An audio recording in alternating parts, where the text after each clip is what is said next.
Mirad cuán bueno y cuán delicioso es habitar los hermanos juntos en armonía. Habitar quiere decir vivir bajo el mismo techo. Y no estamos habitando bajo el mismo techo, ¿verdad?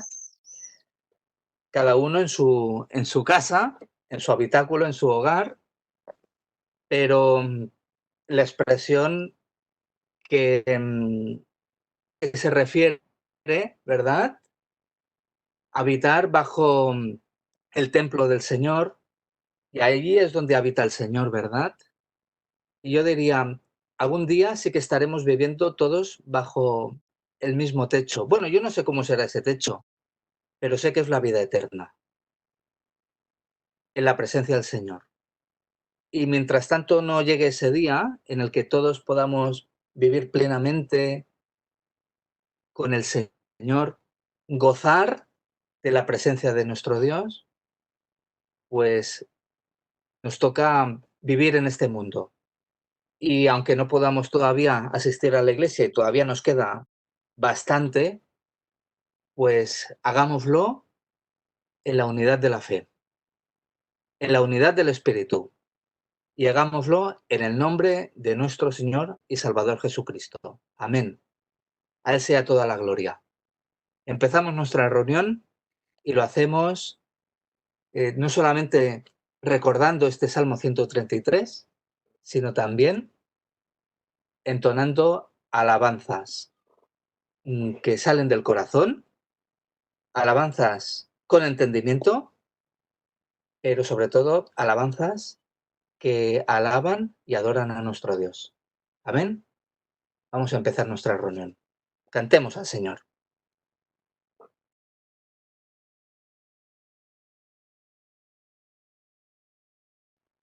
Vamos a a pedir al Señor que Él nos dirija, que Él nos bendiga.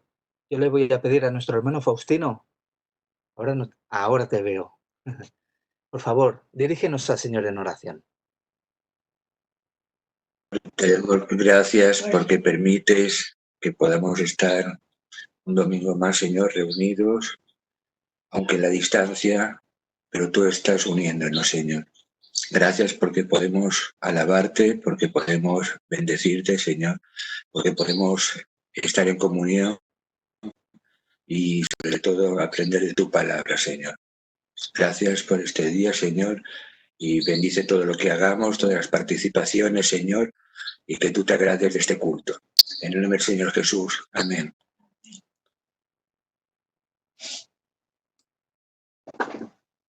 Amados hermanos, vamos a acercarnos a participar de la mesa del Señor. Hoy es el día de Pentecostés. Sabemos que los hermanos que se reunieron ya en Jerusalén, allí esperando la venida del Espíritu Santo, se reunían ya también para partir el pan, para hacer el partimiento del pan, para tener la comunión. Ellos juntos esperaban allá, en aquel lugar, la venida del Espíritu Santo. Dice que después de la venida del Espíritu Santo, ellos seguían perseverando en la doctrina de los apóstoles, en la comunión unos con otros, en el partimiento del pan y en las oraciones. El partimiento del pan es ese momento solemne en que, como el Señor Jesús instituyó para que después de su partida los que creyésemos en Él pudiésemos recordar hasta su venida lo que Él fue para nosotros. El Señor Jesús, pues, instituyó el pan y el vino como símbolos de su cuerpo y de su sangre, cuerpo que fue dado por nosotros y sangre que fue vertida para remisión de los pecados. Así encontramos, pues, que esto es lo que venimos haciendo cada vez Nosotros normalmente lo hacemos cada domingo, pero venimos haciéndolo cada vez que nos reunimos para ello. Pero la Santa Cena es más que recordar solo la muerte del Señor. La Cena del Señor es hacer memoria de todo lo que el Señor Jesús hizo, hace y aún hará por nosotros. Es verdad que su muerte es lo principal, porque por ella nosotros podemos tener el perdón de nuestros pecados, la justificación de nuestros delitos y la vida eterna. Pero es recordar también todas sus enseñanzas, toda su vida. Es recordar también que Cristo Jesús resucitó. Es recordar también que Cristo está ascendido en los cielos, donde tiene la misión de intercesión por nosotros, donde nos hace de mediadores entre nosotros pecadores y el Dios tres veces santo. Es recordar que Cristo ascendió porque fue a preparar lugar para nosotros. Y es recordar también en su promesa de que volverá. Volverá para reunir a su iglesia, reunir a su pueblo, para llevarla junto a él, y así como él dijo, estar para siempre con él en ese lugar especial que no sabemos cómo es ni dónde es, pero sabemos que sí, que es con su presencia. Así que dispongámonos a examinarnos en primer lugar a nosotros mismos para saber cómo está nuestra fe, si está en el Señor o no está en el Señor, y entonces poder participar de la mesa del Señor. Vamos a orar por el pan. Bendito Dios y Padre, te damos gracias porque en tus planes eternos, antes de que el mundo existiese, estaba previsto, tú habías previsto la obra de nuestra redención. Y así en el cumplimiento del tiempo, Señor, tú la manifestaste a nosotros. Y gracias porque el Señor Jesús se encarnó, tomó nuestra semejanza humana, carne, aunque Él no hizo pecado, fue hecho pecado por nosotros. Gracias, Señor, porque fue la víctima sustitutoria en la cruz del Calvario. Gracias te damos, Señor, porque en ti fue descargada la ira de Dios por nuestro pecado. Gracias, Señor, porque tú nos libras de la ira venidera. En este momento, Señor, nos disponemos a participar de el pan que nos habla tan claramente que tú te diste a ti mismo por nosotros. Así lo dijiste, nadie te quitó la vida, sino que tú la pusiste de tu propia voluntad. Por eso, Señor, te damos gracias por habernos hecho partícipes de tu muerte, pero también habernos hecho partícipes de tu resurrección. Señor, partimos este pan, lo tomamos y lo comemos en tu santa y gloriosa memoria. Amén. La noche que el Señor Jesús fue entregado, tomó el pan y habiendo dado gracias, lo partió, lo dio a sus discípulos diciéndoles, tomad, comed, esto es mi cuerpo que por vosotros es partido, haced esto en memoria de mí, y en su memoria lo hacemos en este día.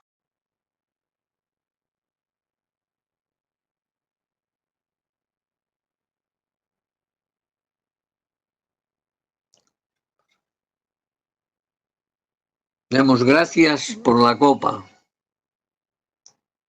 Señor, te bendecimos, te alabamos y te damos gracias, porque la obra tuya fue perfecta, porque era necesario el derramamiento de la sangre para la remisión de nuestros pecados. Gracias porque tú la vertiste en la cruz, vertiste tu sangre en propiciación por nuestros pecados. Gracias, pues, Señor, te damos, porque por ella, por esta sangre, Señor, somos limpios de nuestras culpas. Gracias te damos, oh Jesús, por tu obra redentora.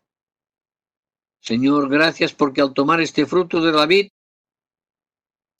para nosotros es la copa de bendición, en espera, como tú dijiste, de aquel día que tú también lo beberás de nuevo con nosotros en el reino de tu Padre. Bendice, Señor, la copa, en el nombre de Jesús. Amén. Después de haber cenado, el Señor Jesús tomó la copa y, habiendo dado gracias, les dio diciendo: esta copa es el nuevo pacto en mi sangre, que por mucho se derrama para remisión de los pecados. Haced esto todas las veces que la bebiereis en memoria de mí.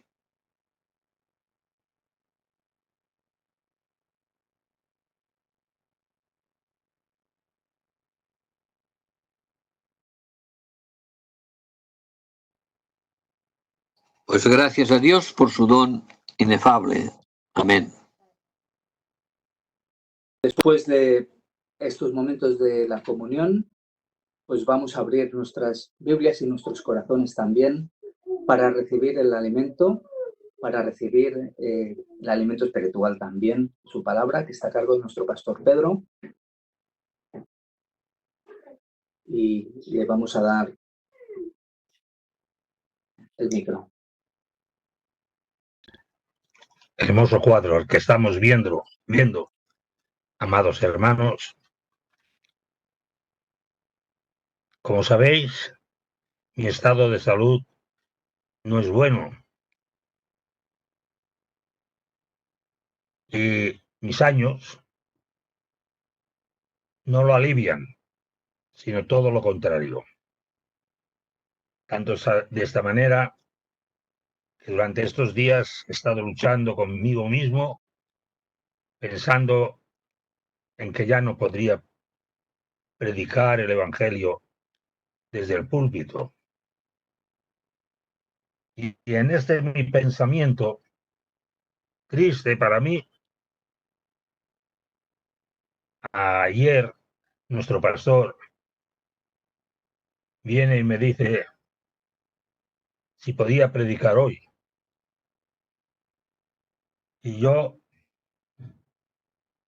pobre de mí, después de lo que yo pensaba, ahora viene el siervo de Dios a decirme que predique.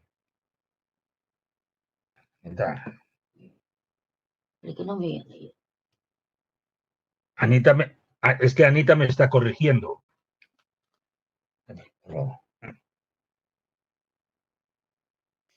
Yo, ante la invitación de nuestro pastor, en principio, podéis imaginarme, pensé que no, pero sobre todo por una circunstancia, porque a mí lo que me gusta es escucharle a él cuando nos habla.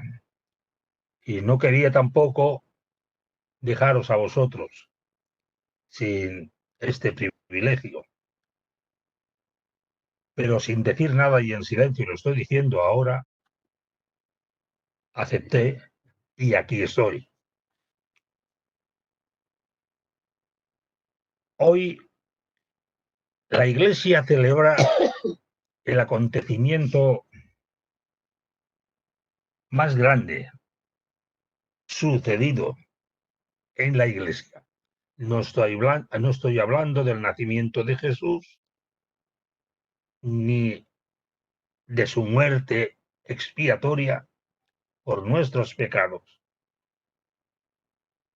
sino el hecho glorioso del cumplimiento de una de las promesas, últimas de las promesas que el Señor dio a sus discípulos. Y es que hoy celebramos Pentecostés. ¿Cuántos de nosotros lo recordamos? Que hoy es una fecha señalada para la Iglesia. Pentecostés. Los cristianos no somos dados a recordar y celebrar los grandes acontecimientos bíblicos, históricos del pasado. En este tiempo de tanto conocimiento humano, parece que las cosas viejas, la historia, nuestra historia, no interesa a muchos. Sin embargo, el domingo pasado escuchábamos un texto de la palabra del Señor que fue dicho hace 3000 años y es de un salmo de David en el cual él expresa un deseo del alma que debe estar impreso en nuestros corazones, en nuestras mentes, a pesar del tiempo. A pesar del tiempo transcurrido. Y es aquel texto del Salmo 103. Bendice, alma mía, al Señor, y no olvides ninguno de sus beneficios. Ninguno de sus beneficios, porque Él es el que te ha dado salvación, el que te ha sacado de la miseria, te ha sacado de la esclavitud, te ha renovado de tal manera que formes parte de su pueblo. De esta manera no podemos olvidar nunca el pasado, porque si hemos de recordar los beneficios del Señor, los beneficios que Él derramó sobre su iglesia, sobre nosotros, debemos remontarnos siempre al pasado. Pasado, presente, debe estar siempre en nuestros corazones. Bendice, alma mía, al Señor, y no olvides ninguno de sus beneficios. En los momentos tristes de tribulación, o en los momentos alegres, que también los hay. No olvidemos, hermanos, el favor divino que nunca nos ha abandonado, que nunca nos ha dejado, de su gracia y de su amor. El pueblo judío, como ayer, hoy sigue celebrando de una manera tangible las fiestas que no ha olvidado de sus antepasados. Hechos históricos de los patriarcas, de los reyes y reinas, de los profetas, porque son parte de su historia. Y ellos, esto es algo que no pueden olvidar, y lo tienen como algo festivo, como algo espiritual, porque Dios no los dejó en el pasado, en la antigüedad, y no nos deja ni un solo momento en la actualidad, y no nos dejará nunca de su mano. Israel ha sido el pueblo, un pueblo bendecido por Dios, pero en sí odiado por las naciones. En la Segunda Guerra Mundial judíos fueron los más perseguidos, los más torturados, los más masacrados de la historia. ¿Os imagináis si Alemania hubiese ganado la guerra? ¿Qué hubiera sido del pueblo de Israel? ¿Lo habéis pensado alguna vez? ¿Dónde estaría el pueblo de Israel hoy que ondea ya su bandera, que tiene su gobierno? Amados hermanos, el amparo del Señor, su palabra, sigue en este tiempo con nosotros. A ver, que no se me haga tarde. Mirad, vamos a situarnos un momento. 10 días antes de Pentecostés. 10 días antes del Pentecostés que hoy celebramos en el monte de los Olivos. Jesús ascendió a los cielos. Y ascendió a los cielos de una manera misteriosa, sino ante la presencia de sus amados discípulos. Jesús, en aquellos momentos de indescriptible dolor, emoción, asciende a los cielos. Ellos quedan no solamente admirados de aquel portento que están viendo, cómo es elevado a los cielos aquel que bajó precisamente de la gloria eterna para venir a salvar. Y así puestos los ojos en Jesús, alguien dijo, pero les dijo, un enviado de Dios, ¿qué miráis? Igual que lo veis subir, así lo veréis volver. Alentaos, alentaos. Oh hermanos, Cristo ha desaparecido. Su imagen física se ha ido. ¿Qué vamos a hacer sin Cristo? ¿Qué vamos a hacer sin su presencia, sin su consejo? ¿Cómo vamos a vivir nosotros que solamente hemos confiado en su palabra, en su amor, y ahora nos encontramos totalmente desamparados sin su presencia? ¿Quién calmará las tempestades? Tempestades del alma, problemas. ¿A quién iremos, Señor, si tú te has ido? Y así el Señor se despide de ellos, pero no sin antes haberles dado un encargo. Un encargo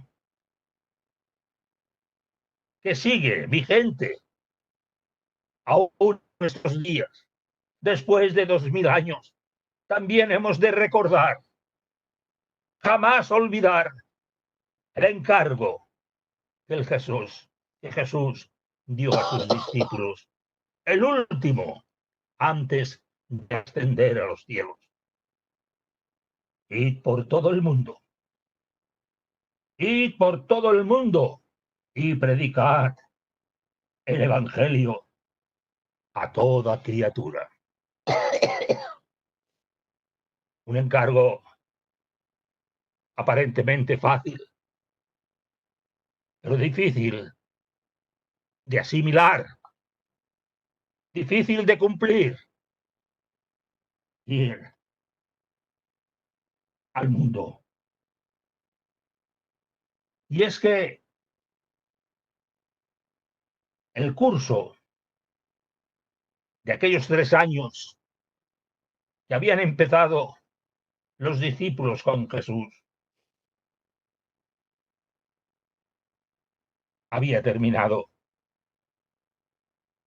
Pero ahora Él, en su ausencia, quiere que lo pongamos en práctica. En práctica sus enseñanzas. En práctica sus ordenanzas. En obediencia. Es difícil poner en práctica lo que Dios pide de nosotros. Porque el mandamiento de la gran comisión demanda esfuerzo, demanda valentía. No es para los ociosos, no es para los que quieren tener una vida cómoda, sino que Él nos manda y nos dice, id. Nos manda que vayamos, que nos levantemos,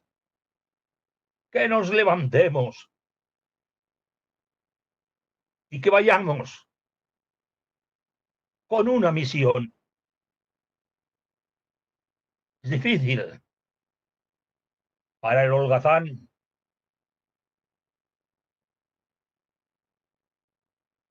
pero es lo que Dios pide de nosotros.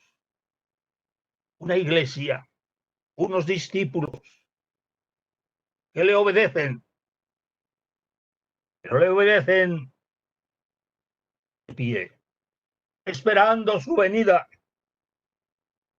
moviéndose con esfuerzo, con valentía.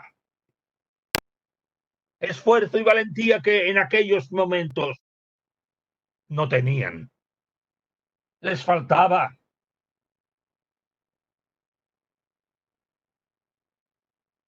Y es así, amados hermanos, que los discípulos, antes de ver que Jesús iba a ascender a los cielos, que los iba a dejar, que ellos le hacen también la última pregunta. ¿Restaurarás a Israel el reino en este tiempo? Oh, hermanos, qué gran pregunta. Israel es el pueblo escogido por Dios, es el pueblo de Dios. Y ellos quieren que el pueblo de Dios esté establecido en todo el mundo. Buen deseo, buena pregunta me hacéis. Pero cuán lejos está la pregunta, el corazón, la mente, de la orden que emana de Jesús. Dice, id por el mundo y predicad vosotros el evangelio. Y hacedlo a toda criatura. A toda criatura, Señor. ¿Pero qué nos estás diciendo? Esto es una locura. Esto no cabe dentro del sentir espiritual de Israel, de un israelita como nosotros. Podemos mancharnos con predicar el evangelio a gentiles, a hombres y mujeres que no son de nuestra raza. Restaurarás el reino a Israel. Es verdad, Israel era el pueblo escogido, pero no es menos cierto que Dios ama al mundo. Recordadlo esto siempre. Dios ama al mundo, no a unos cuantos, no solo a mi familia, no solo a mi iglesia, no solo a los míos. Dios ama al mundo. Pero ellos pensaban, ¿cuál de ellos sería el mayor? Cuando el reino fuese establecido en la tierra, ¿cuál de ellos sería el mayor? Una cosa queda clara. Los discípulos están más pendientes de la restauración del reino de Israel que del Pentecostés, del avivamiento que nosotros buscamos, que nosotros esperamos.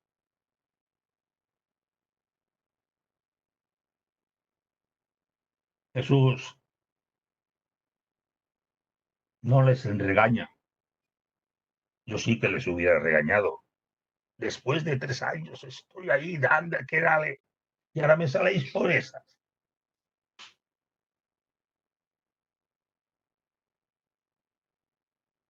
Y Jesús les dice, no os toca a vosotros saber los tiempos o las sazones, los momentos que el Padre puso en su sola potestad. Hermanos, pensad que en vez de honores, en vez de beneficios,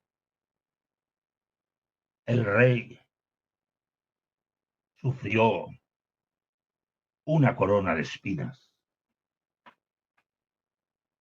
En vez de una corona real, una cruz. En vez de un trono.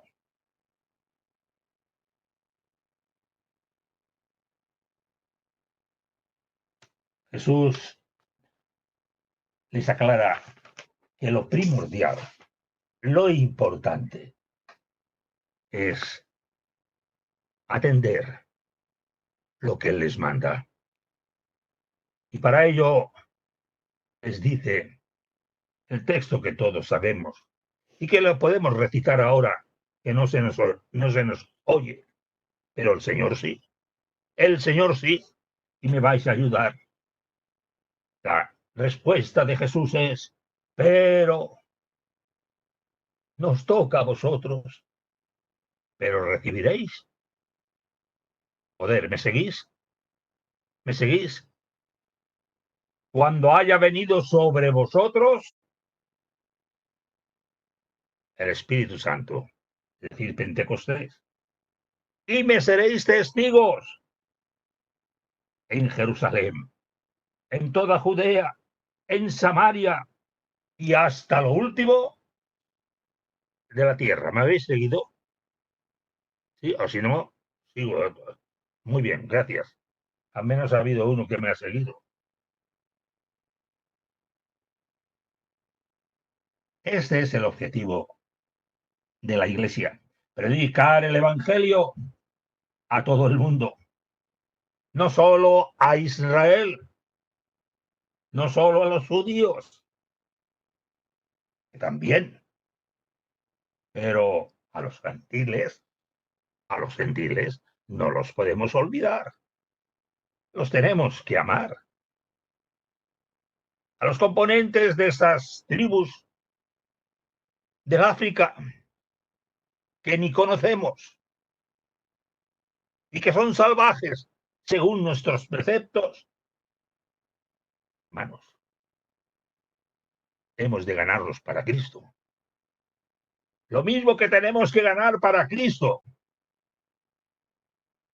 al que está sentado en la Casa Blanca.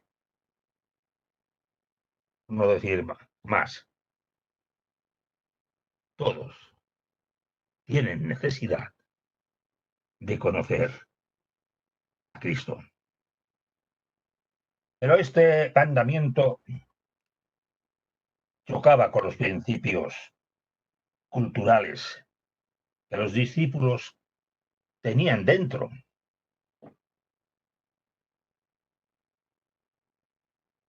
Como buenos judaizantes que habían sido. ¿A Jonás?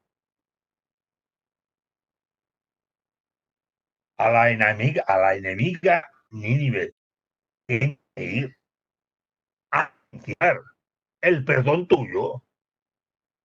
Pero, Señor, mándame todo lo que quieras, porque yo soy un profeta fiel, pero al enemigo no. ¿Y sabéis lo que él hizo?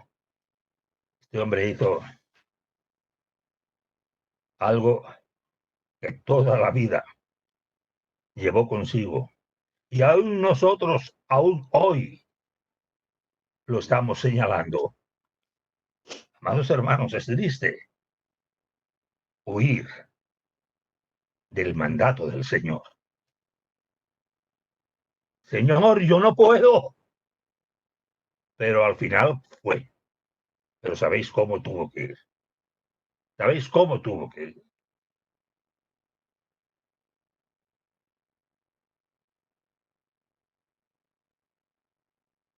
Pero no solamente Jonás y la mujer samaritana, una mujer samaritana.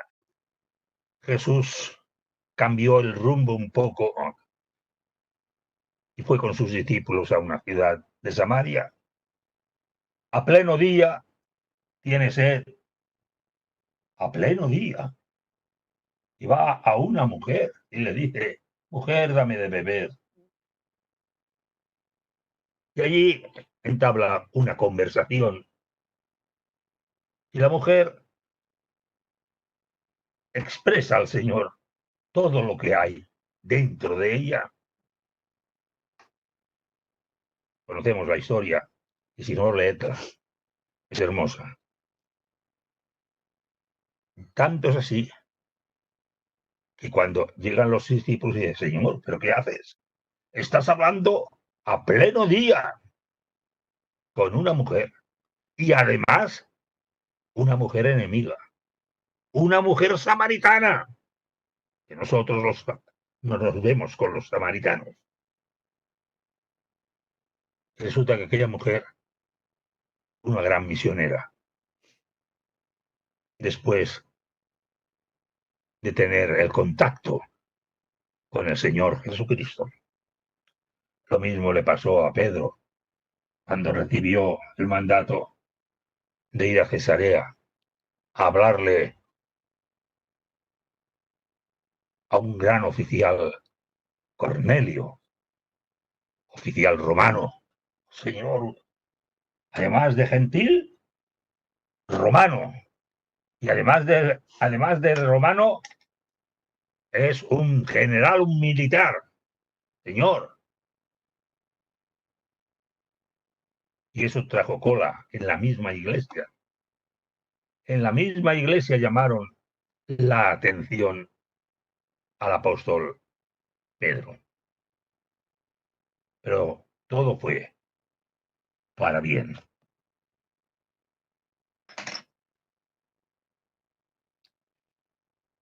Me seréis testigos, empezando en Judea, Galilea, Samaria y en todo el mundo. Primero lo cercano. A nosotros nos fascina lo más lejano. Pero lo más difícil para predicar el Evangelio es lo cercano. Es más difícil lo cercano.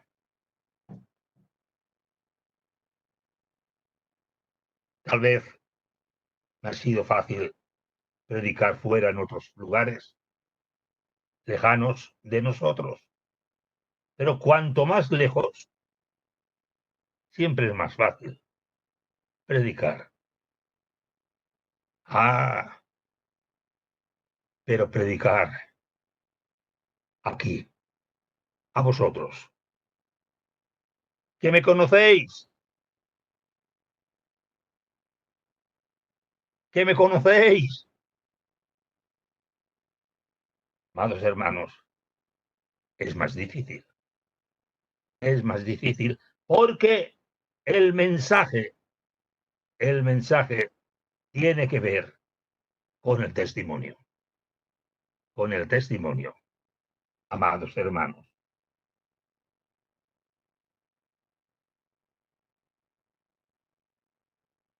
Dios ama al mundo, a este mundo de las divisiones, de las barreras, de las enemistades, este mundo de los odios, de las guerras, de la violencia, de la destrucción. Y para más colmo, a este mundo de pecado. Y nada más tenemos que mirar que no podemos salir a la calle sin ponernos, bueno, vosotros sabéis, igual que yo.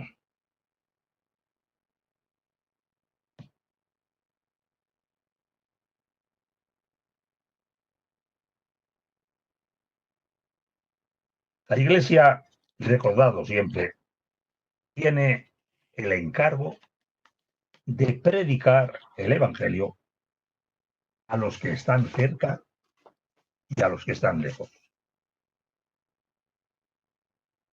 ¿Qué medios tenían ellos para cumplir con tan grande y amplia misión? Este es el dilema. ¿Y por dónde debían empezar? ¿Cómo lo tendrían que hacer? Ya estoy mirando a ver toda la historia de la Iglesia y la evangelización giran alrededor de estas dos grandes promesas del Señor. Primera, recibiréis poder. Esa es la promesa del Señor para atender con obediencia su mandato. Es una promesa futurista, porque dice recibiréis.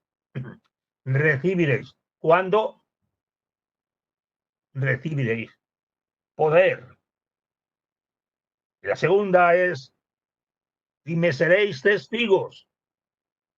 Van unidas. Van unidas. Daos cuenta. Poder y testigos. Poder de Dios. La iglesia del miedo, de las puertas cerradas, necesita poder. Nosotros necesitamos poder de Dios.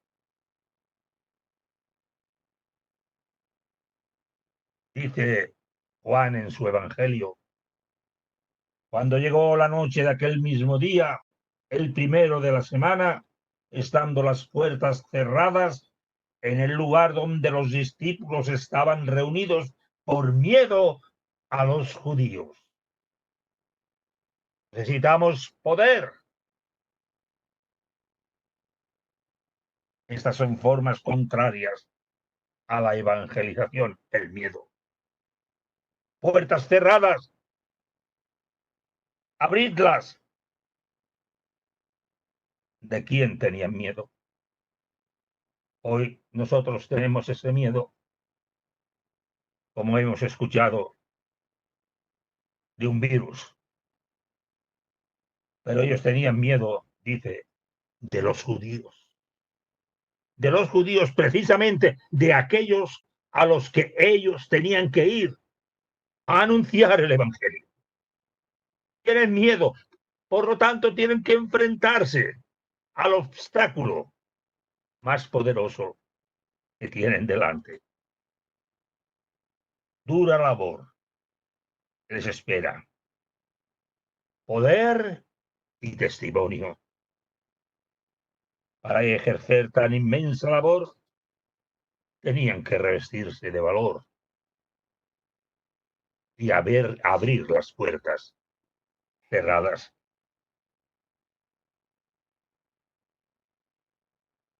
Eran pocos. Eran pocos.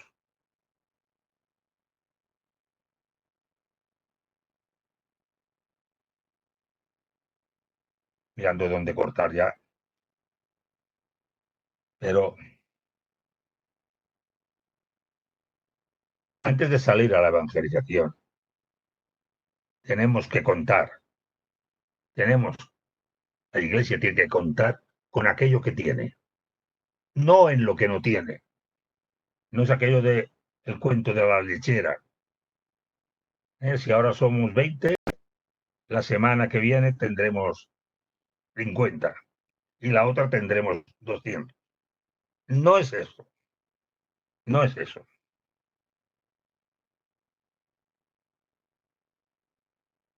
...120 miembros, los primeros componentes de la Iglesia Apostólica. No eran multitud, era un número muy reducido, insignificante, comparado con los 4 millones de judíos dispersos que habían por allí. Pero eran 120 creyentes comprometidos. Aquí está. Comprometidos, compromiso.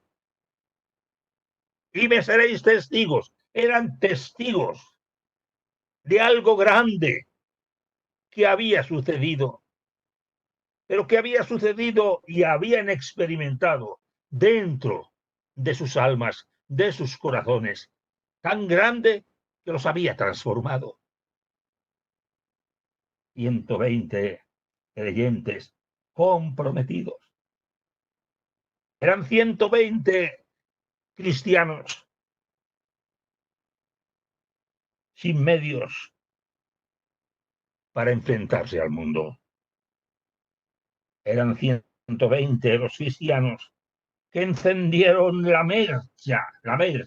mecha que prendió fuego celestial hasta llegar a la misma Roma en 30 años.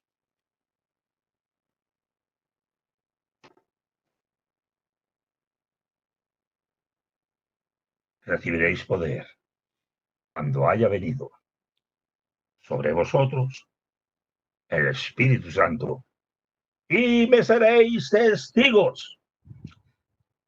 Ahora date el primer paso donde estés. ¿Estás en Judea? Primer paso. Este es el importante. Primer paso. Sé valiente. Atrévete. Levántate y da el primer paso. Porque el Señor te da poder. Pero demanda de ti que uses el poder que Él te da como testimonio para las gentes.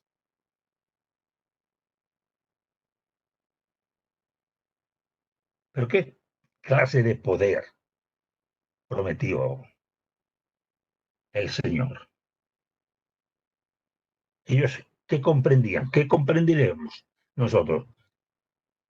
Oye, ahora tendréis la Iglesia poder. ¿Pero poder de qué? Nosotros sabemos que el poder es del dinero. Don dinero es poder. El poder de las almas. Pero el Señor no se está refiriendo a ese poder. Ese poder que es humano. No tiene efecto en la vida espiritual de nadie. Es un poder pasajero.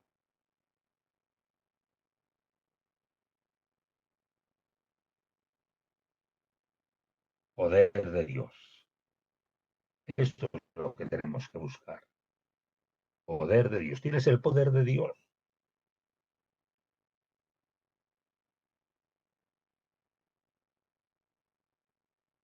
Cuando llegó el día de Pentecostés, termino con este hecho. Hechos de los Apóstoles 2.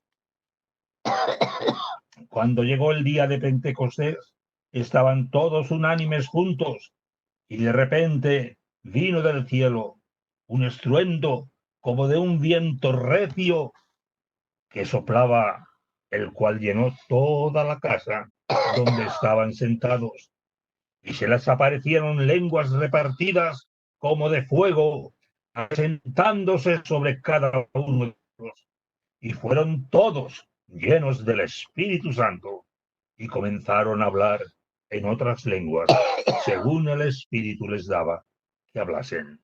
Moraban entonces en Jerusalén judíos varones piadosos de todas las naciones bajo el cielo, y hecho ese estruendo, se juntó la multitud y estaban confusos porque cada uno les oía hablar en su propia lengua. Y así sigue el relato bíblico exponiendo los efectos, amados hermanos, de la llegada del Espíritu Santo a la Iglesia. Porque notad la palabra que de repente, quiere decir que no lo esperaban. Estaban en una reunión normal para ellos, como nosotros estamos en estos momentos, amados hermanos, cada uno en su casa, pero todos en un mismo espíritu de familia con Dios. Y es de repente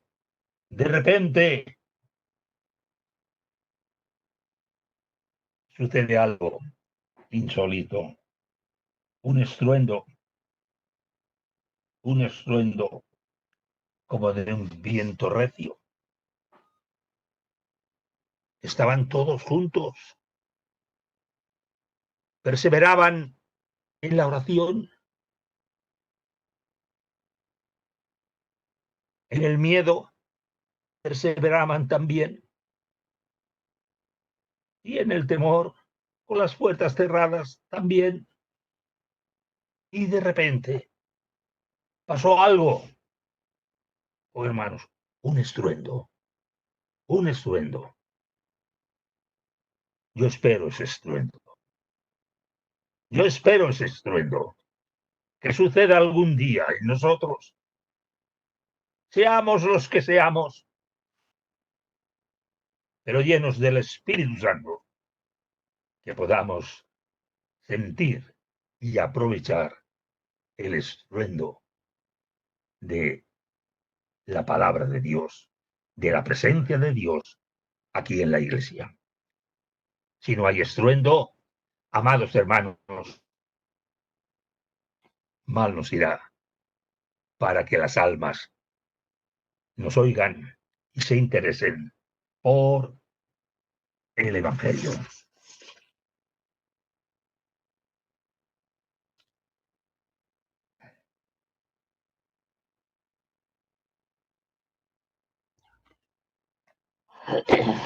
Bueno, pues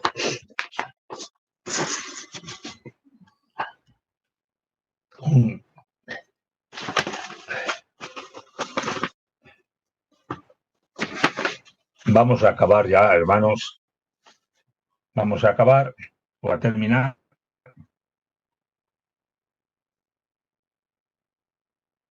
Yo traía aquí ahora algo, pero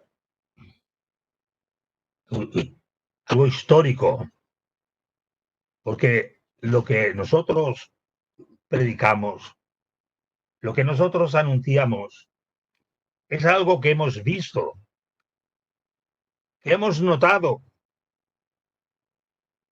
que se ha impreso en nuestras almas y llevamos en nuestros corazones.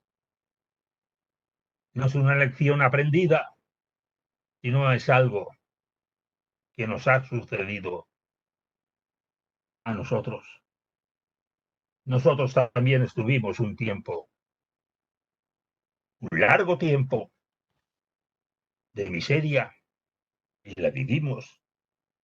Miseria humana después de la guerra. Nosotros también teníamos las puertas cerradas, no por los judíos, sino por el gobierno, no por una enfermedad, por el gobierno. Pero gloria a Dios